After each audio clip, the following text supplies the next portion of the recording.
Okay, teammates, we are back once again. If this is your first time listening to the Move Swiftly podcast, welcome to the #1 show on innovative teamwork. Great to have you. Looking forward to having you back for more. To my regular listeners, you already know how it gets down when you hit the play button on this show. Whatever you may be going through, whatever challenges, whatever difficult times, whatever it is that you are facing at this current moment, we are here to indirectly tell you you are not going through it alone. That's what we are all about on this show. That's what it's been about since its inception back in 2020. Today, I have what I like to call a kind of a philanthropic entrepreneur, someone that has just a huge heart, loves to help people, wants to see young people succeed, and has done an incredible amount of work in terms of speaking, in terms of just getting people on the right path.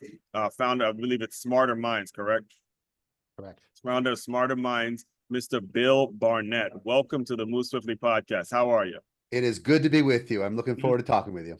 Yes, and I also have to mention he is a diehard UCLA Bruins. USC. So I'm playing. Oh. Okay, that's something you can't play with. You UCLA know, is like a I did that with a stepsister. previous guest. He was an Oklahoma fan, and I was joking around saying, "Yeah, big Texas fan," and he jumped in quickly, just like he was like, "Hey, man, hey, you're not Right. That's off limits there."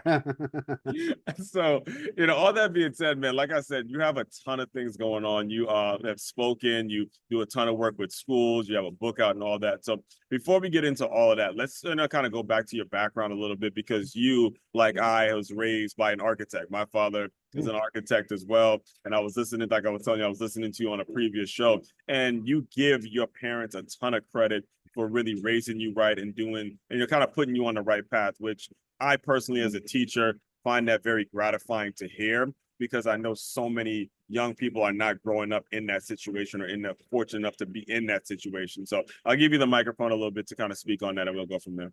Yeah, let me just start off by saying that the two most important relationships you're going to have in your life are with your parents and your spouse, your significant other. Yes.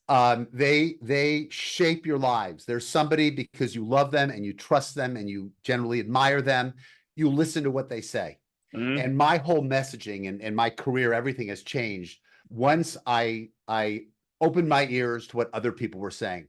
And my wife has been kind of a rock for me. We've been married for 42 years. Yes. And Congratulations. she knows exactly when to say what to say to me, and she is very smart. And it's great. So the parenting, you get all your skills when you're in your formative years up until you're 18, 19 years old. And then I got married, when I was 25. So those have been the two most important relationships as far as shaping my personality and my work ethic in my life. Right. Thank you for sharing that, because I do believe it's something that gets overlooked a lot, because so much of the relationships that go on, whether it's with your coach or whether it's with friends or peers and teachers that you meet in school, those parents, man, it's so much goes on in the home. And we could probably do a whole episode talking about that, because we do a lot of work with the kids at the school I'm at. It's a brand new charter school out here in West Palm Beach, and we have to we see the result of kids going home and it's the lessons aren't being kind of reaffirmed in the household, and we see it every single day. So, when it comes to you, you had mentioned that you're really into sports, you're a tennis player, the whole nine. How were you able to balance those two things, like being kind of such an avid sports person, having great parents, and then eventually moving into this place where you're entrepreneuring, like you're really doing a lot of great things in the So what's interesting, there's kind of a story that connects everything together. Yes. When I went off to college, I had a few tennis scholarships around the country at not huge schools. I always wanted to go to SC. I got a tennis scholarship to go to Gonzaga. I got a tennis scholarship to go to San Diego State. But I knew, I'm not good enough to play pro. So I want to follow my dream. I want to go to SC. So I went to SC, and that was the last year of Title IX, or the first year of Title IX. And I was on the JV team, and they cut all JV sports in favor of more women's sports. So the coach of the tennis team came over, and he said, listen, he says, I'll take the top 5 guys, and why don't you guys become ralliers for the varsity? So 3 or 4 days a week, I got to go out and hit with all the guys. It was a lot of fun. I realized how terrible I actually was. I was good enough to hit with them, but I knew I wasn't going any further than this. Right. It was a fabulous experience. Yes. But I also did one other thing. At SC, we did not have any organized student government. So I was a yell leader at SC. And it was a way for me to be close to sports because I understood a lot about sports. I was friends with guys on all the teams. Yeah. And while I was doing that, I was the one that got to travel. I left 2 days early before SC played all their away games, and I got to speak at all these Trojan clubs. Wow. And nothing changed my life or gave me more confidence than how much I enjoyed speaking in front of a group of people. I loved it, and it kind of shaped my life. Yeah.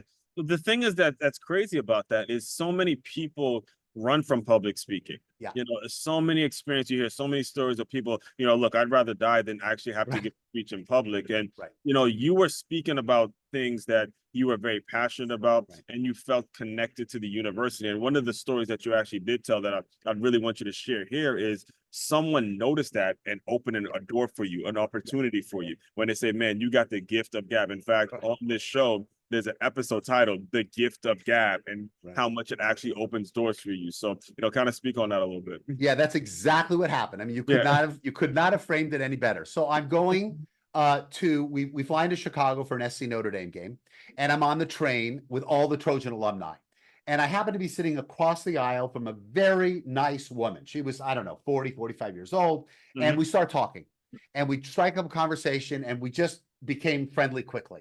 And she says, can I ask you a question? I'd love you to meet my husband. And I said, sure, I'd love to meet your husband. She says, he's 2 cars up with a client. I'm going to get him and I want you to talk to him.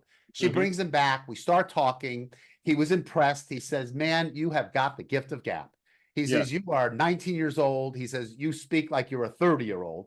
And he says, I really think, he said, what are you studying? I said, I'm studying business. He says, I really think you should be in the communication school. That's where you should be. So he says, I said, let me ask you a question. What do you do? Who are you? He says, my name is so-and-so. And he says, I'm the president of Leo Burnett. Leo Burnett was the largest ad agency in the country at that time. Right. And anyway, long story short, I go back to SC to transfer schools on his recommendation. He had already made a phone call for me. He had already transferred me into the Annenberg School. And that basically changed my life.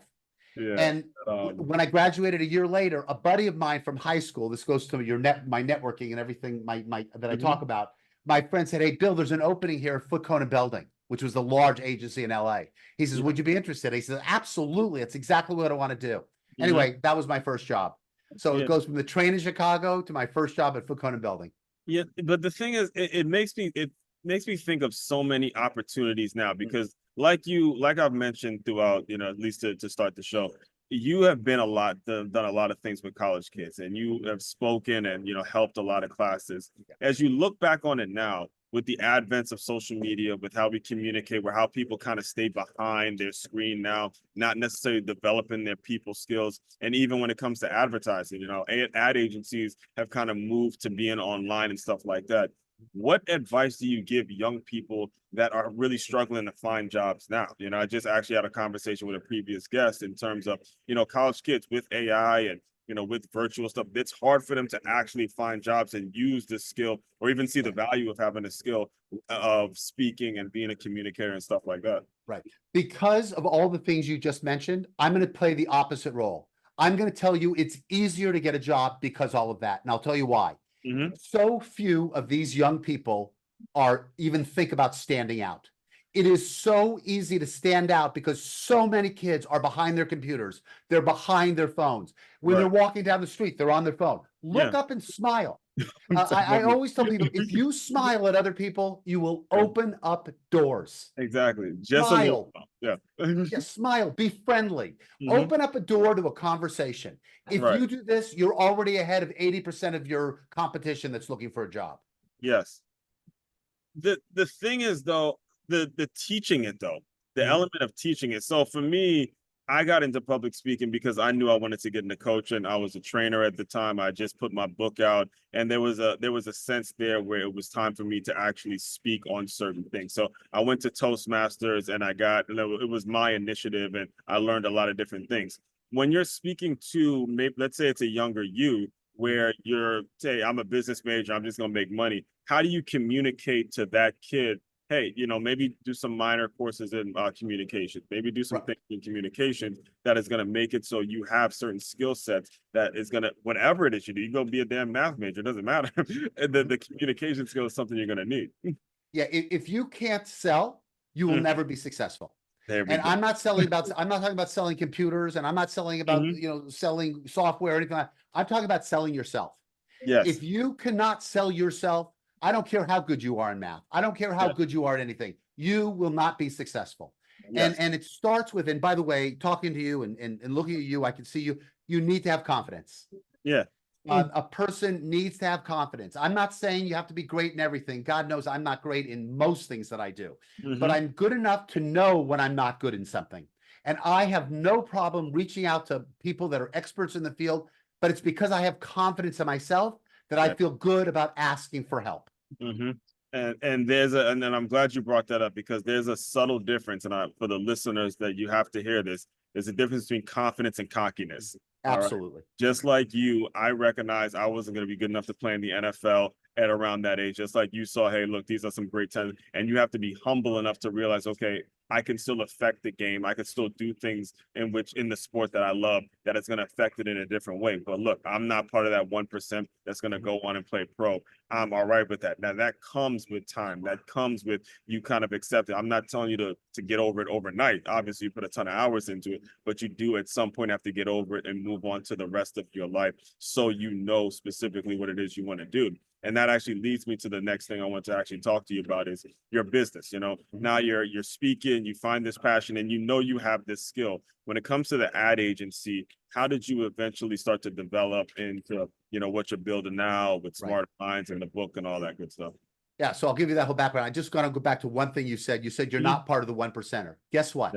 99% of us are not part of that 1%. Yeah, 1%, right. So we have to realize that when I wrote my book, I did not write it for that 1%. They don't need my book. They don't need advice from me. It's the other 99%. So you're in great company. I'm in great company. We both know from sports, and I know from a world of business as well. Yes. So anyway, what is that? So anyway, on that point though, man, because that 1%, and I hope we don't get too off topic on this, but when it comes to the people that look like they have it together, a la our P. Diddy situation, it's never always as it seems. So don't aspire to be that celebrity. And I hate bringing this up. It's just because it's fresh, and I've been thinking about how crazy it is for someone to have at one point be so powerful and have so much fame and have so much celebrity. He's spending his night in jail right now. And I've been just kind of on that all day. And it kind of leads into a lot of the things you had just said. So anyway. You've got to be very careful about who your role models are. Yes. Exactly. I haven't had a lot of role models, but I've had key role models. I think you probably heard my other interviews. My father was my first role model. Exactly. And the thing that my father had that took me years to develop was humility. My father was never afraid to say he was not great at something. He was never. It took me until I was in my 30s to learn that. Yeah. So if you can learn that now at a young age, you're already ahead of the game. Absolutely, man. Absolutely, man. Anyway, so you were talking about my career, my business, and all of that. So I just to go back a few years, I've been in radio and television and online production for many years now. But I had a bit of a change of direction when my kids went off to college. And I told them both, I think it would be a great idea, because the grades were pretty good, but they weren't 4.8 students. They were good, but not great. And I said, I think you should interview. And for the schools, I think it'll help you. I could not believe how difficult it was to set up interviews at these colleges. Because they didn't have the manpower. Some colleges didn't even do interviews. I said, how could you admit somebody without talking to them, without finding out who they are? So I started a company called Like Live. And Like Live was a platform for kids all over the world, mostly for the kids in the US that couldn't afford to fly to the colleges they want to go to upload videos. And we started with 4 or 5 schools in Claremont in Southern California. It worked out pretty well. We went from 4 schools to 20 schools to 30 schools. And a company called ETS, who does the SATs, the GREs, all of that, came in, saw what we were doing, and they said, we'd like to buy you. Oh, my goodness. They bought our company, and we expanded from 30 schools to about 120 schools, and a lot of graduate schools. But this gave kids the opportunity to upload interviews that ordinarily they wouldn't be able to do. Right. And we have some stories that would make your hair stand up. Let me just give you one quick story. A woman, she was a minority. She was 18 years old. She had fairly good grades, but not incredible. They did an interview with her like this, and she says, I just want to say on my grades, I know my grades aren't quite, but I grew up in a motherless household, and I helped raise my two younger siblings. And she says, if I have the opportunity to get into your school, I'm telling you that I will take advantage of it. Long story short, she got into that school. She graduated with honors. She went on to graduate school. This is again, presenting yourself. And I think that it's just so important to be able to position yourself. I have something that I always say, I don't want to get off tangent here. My 3 Ps: posture, positivity, and positioning. When I say posture, I mean that literally and figuratively. How do you carry yourself? Do you carry yourself with confidence? Positivity. Do you come in with solutions, or you to come in with problems? And the third is positioning. How do you position yourself that you are going to be able to benefit me? Right. And if you go in with those 3 Ps set, you're going to be in great shape. Man, there's so many elements of what you said that really touched me, not only my heart, but I'm sure a lot of the listeners' heart as well. Because the concept of school, and I've said it so many different times, it's what you make it. It's the process in which you go to school. I've gone to school with full athletic scholarship athletes who really just blow off class and never show up, and then they wonder why it's difficult for them to find something. I've gone to school with people that have just rich families, and they're just there, kind of buying the time because it's what their daddy or their mother's paying for. Going to schools in which people are absolutely struggling. You have to make notes, and then you have to go meet up with someone to get copies of the book, and you're struggling. One kid would drive. I went to Stony Brook University in New York, and one kid would drive from Connecticut all the way to New York, 2 hours every single day. And I'm around, actual athletes that are complaining about walking in a bookstore and getting their free books. And that platform and that concept that you created is incredible, and it's just an incredible platform for a lot of people. The question I actually have, though, is what is the kind of the training process that you may offer when it comes to this platform, and then how young do you typically start? So is it something that you go train middle school kids about, and then high school, and how do you track it to make sure people know this exists? So if it's a parent that may be struggling, they want to send them to college, but they have already kind of put it in their head, look, I can't afford it. What are you doing to make sure that every single person knows about this platform and knows it exists? So we are, because of exactly the reasons you said, we work with a lot of college students mostly. I'll talk about that in a second. We work with people in transition. We work with housewives that have raised their kids and want to get back into the workforce. Because we know their audience, we do not charge a lot of money. We're not one of these groups, these companies that says you got to pay $10,000, you got to come to 20 sessions. That's not how I work. I hate these psychiatrists or psychologists. I hope you don't have too many listening that just want you to keep coming back and keep coming back and keep paying me an hourly fee. I don't work that way. I am here to try to solve your problem.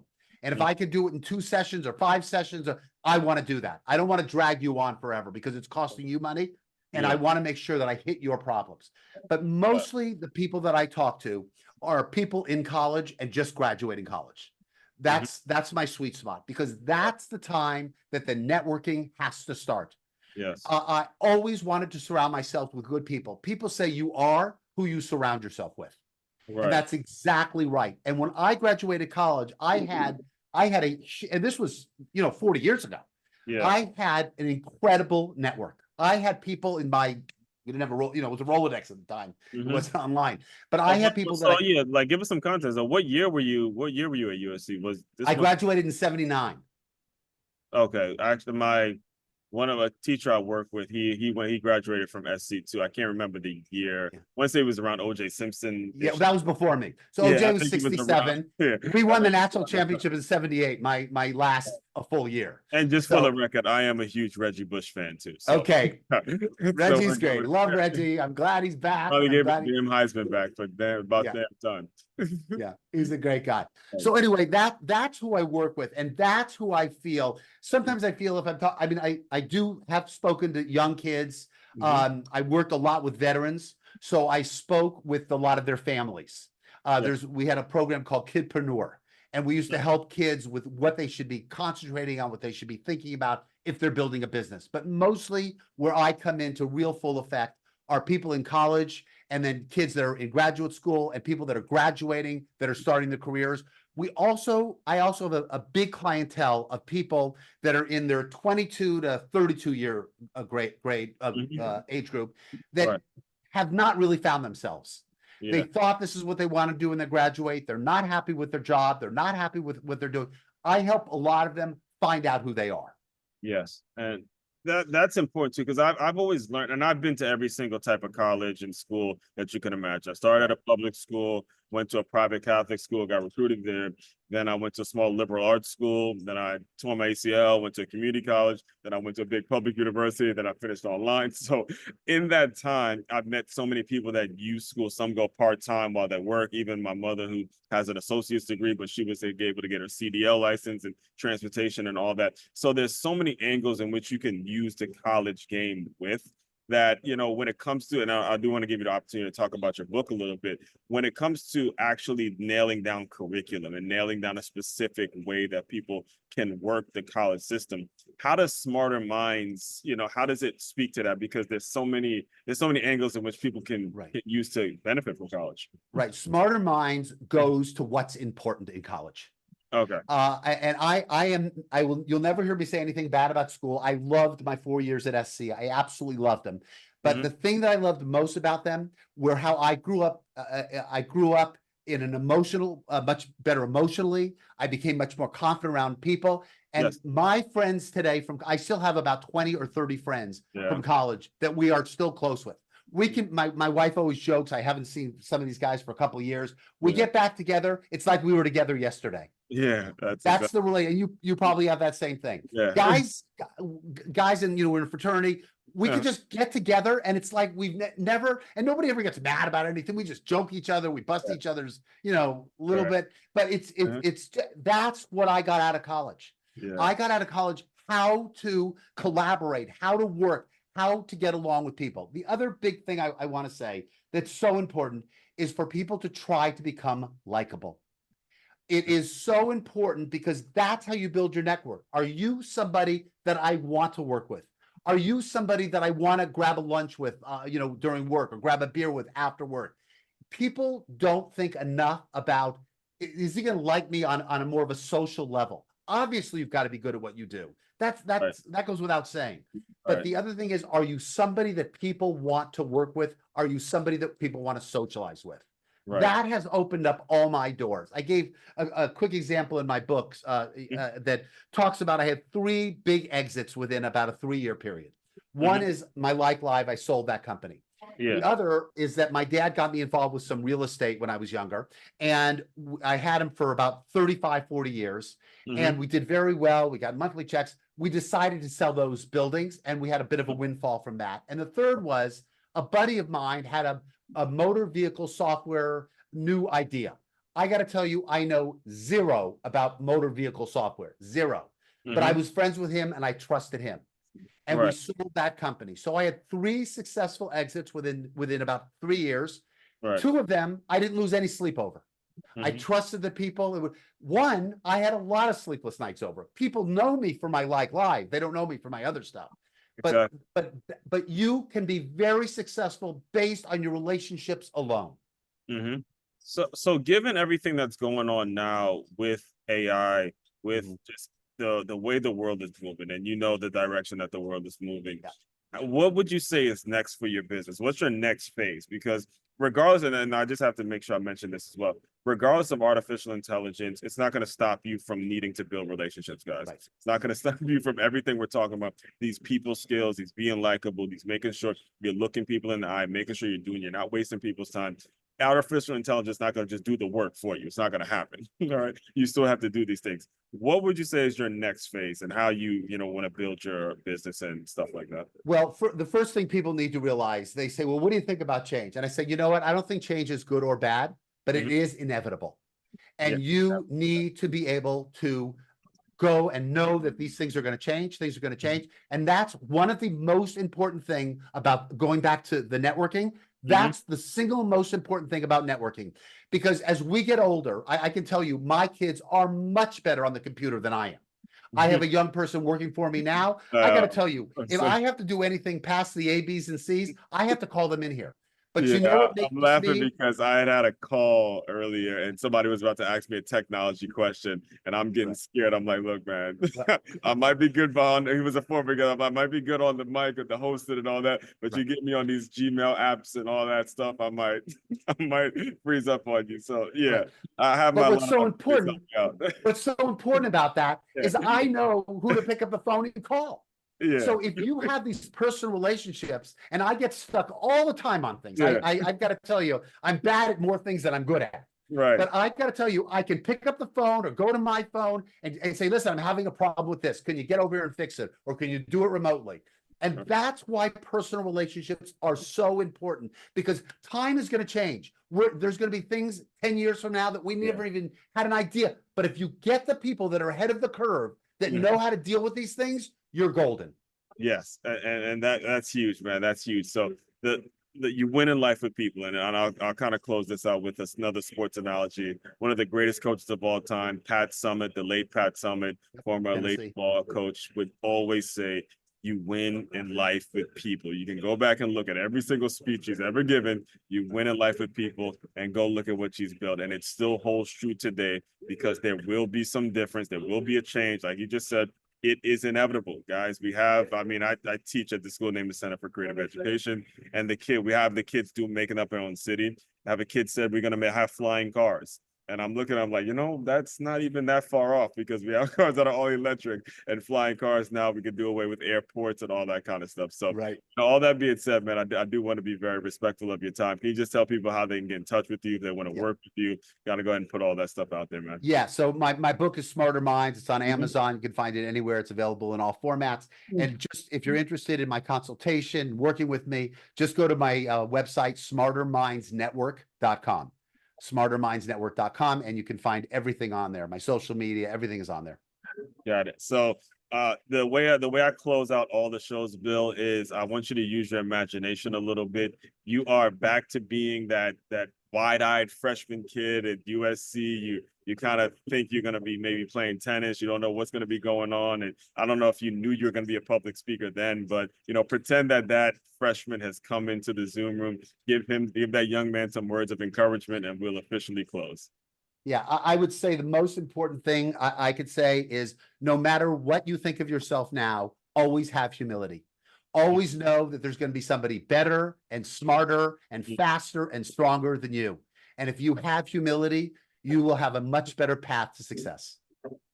That's it, man. The mic is officially dropping with that. And again, as the promise that I made, the guarantee I make to you guys on this show every single time, you will not, whatever it is you're going through, you won't be feeling like you're going through it alone, because there's so many people that are out there that have been there, done that, and they're here, their job, their role in life. They've taken that role to help others get to where it is they want to go. So all that being said, fellow teammates, continue to move swiftly. We will talk more soon.